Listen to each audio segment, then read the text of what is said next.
Geoengineering is a method to counterbalance the effects of global warming owing to the increased concentrations of atmospheric greenhouse gases.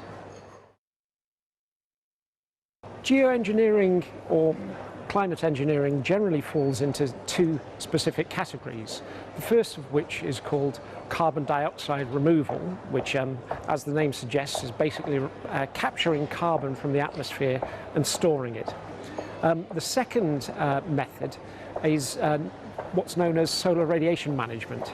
Now, solar radiation management differs from carbon dioxide removal in that what you're trying to do is reflect an additional amount of sunlight back out to space. So solar radiation management is basically trying to reflect sunlight back out to space, leading to a cooling to counterbalance the increases in greenhouse gases. There's been various different solar radiation management schemes that have been mooted as being possible, all of which are basically trying to reflect sunlight back out to space.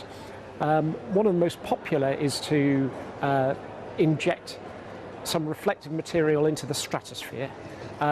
This mimics really the impact of volcanic eruptions, which have been shown on the observational record to cool climate.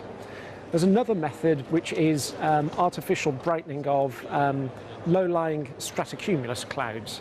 If you inject some aerosol into these low-lying stratocumulus clouds, you can brighten them. And of course, when you get a brightening of the planet, you're reflecting more sunlight back out to space. Those are the two most popular solar radiation management techniques that are in the press at the moment.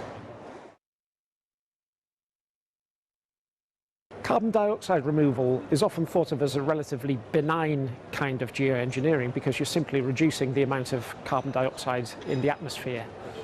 It's not quite as simple as that because a lot of the land that would be used for general agricultural practices like they are at the moment would have to be converted into land for specific growing of biomass burning.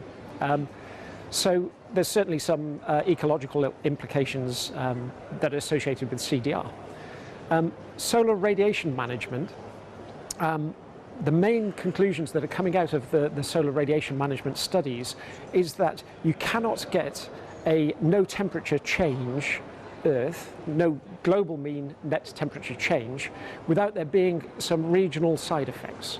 So although you can hold the temperature of the Earth fixed at, say, present day conditions, you will get regional responses in both temperature. For instance, the poles will warm up more than the equator, and you will also get impacts on precipitation.